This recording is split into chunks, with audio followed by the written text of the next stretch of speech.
जय श्री राम, जय वत्सल बालाजी महाराज, जय श्री श्याम। मित्रों, हमारे समक्ष एक बहुत अच्छा प्रश्न आया था, जिसमें एक महिला थी। वो कह रही थी दीदी जी कि उनके साथ उनके पति और 2 बच्चे भी रहते हैं, तो क्या वह उस परिस्थिति में, मतलब उस स्थिति में रहकर भी हनुमान चालीसा की 40 दिन की संकल्प ले सकती हैं। जी हाँ, आप संकल्प ले सकती हैं 40 दिन की साधना हनुमान चालीसा का।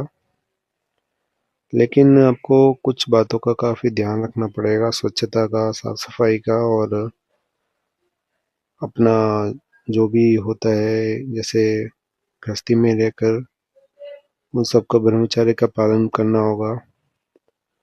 तो पूरा वीडियो अभी आप देख सकते हैं। जय श्री राम।